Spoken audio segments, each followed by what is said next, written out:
हमारी धरती यानी प्लैनेट अर्थ अस्तित्व में आने को 450 करोड़ साल हो चुका है और हमारी धरती में जीवन को आए 350 करोड़ साल हुआ है। दोस्तों, आप लोग तो जानते ही होंगे यह धरती बहुत ही बुरे दौर से गुजर चुका है, जिसमें एस्टेरॉइड का टकराना और बड़े बड़े ज्वालामुखी का विस्फोट से डायनासोर्स का वजूद तक मिट जाना शामिल है। दोस्तों, अब हमारी धरती पूरी तरीके से शांत हो चुका है, जिसमें हर प्रकार के जीव फल फूल रहे हैं। लेकिन कई वैज्ञानिकों का कहना है कि धरती में शांतपन स्थायी नहीं है। कॉस्मोस में होने वाले किसी बड़े हादसे से, जैसे सुपरनोवा, ब्लैक होल और किसी बड़े एस्टेरॉइड के टकराने से यह धरती पूरी तरीके से खत्म हो जा सकता है और पृथ्वी से हमारा नामो निशान मिट जाएगा। मानवता को बचाने के लिए हम किसी बड़े स्पेसशिप में बैठकर नए आसियानों के तलाश में अलग किसी सितारों की तरफ भागना होगा। स्पेस में आने वाले खतरों से बचने के लिए स्पेसशिप में आर्टिफिशियल ग्रेविटी और हाइड्रोजन शील्डिंग के जरिए इसके कीमती मुसाफिरों को सही सलामत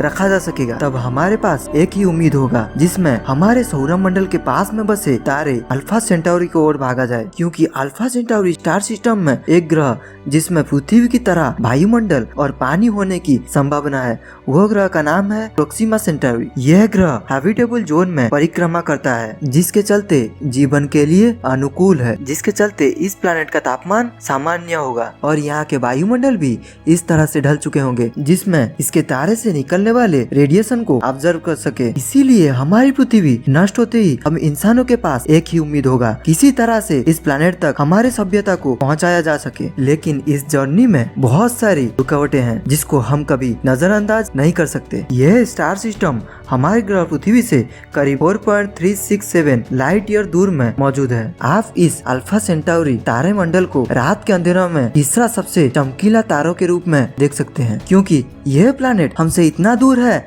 आज के तकनीक में बनी कन्वेंशनल रॉकेट के जरिए शायद ही कोई इंसान अपने जीवन काल में इस ग्रह तक पहुंच सके। प्रोक्सिमा सेंटाउरी तक पहुंचने के लिए शायद उस वक्त तक हम इंसान फ्यूजन रॉकेट को इस्तेमाल में ला चुके होंगे। तब हम इंसानों के सामने और भी एक बड़ा खतरा सर उठा चुका होगा। यह खतरा है स्पेस रेडिएशन का। स्पेस रेडिएशन में इंसान आते ही इंसानी शरीर तरल रूप में आ जाएगी और इस खतरे से बचने के लिए हमको रॉकेट के बाहरी परत में वाटर शील्डिंग करनी पड़ सकती है, क्योंकि वाटर बहुत ही अच्छा रेडिएशन ऑब्जर्वर के रूप में माना जाता है। यदि हम इंसान किसी तरह से भी इस ग्रह में पहुंच भी गए तो हमारे सामने पहले से ही यहाँ पर बसने वाले जीवों के साथ टकराव हो सकता है और शायद इस ग्रह के जीव हम इंसानों से भी ज्यादा उन्नत होंगे। तो यह एक और कहानी है, इसके बारे में अलग किसी वीडियो में जानेंगे। इसी तरह के वीडियो को देखने के लिए हमारे चैनल को सब्सक्राइब करें और बेल आइकन को जरूर दबाएं।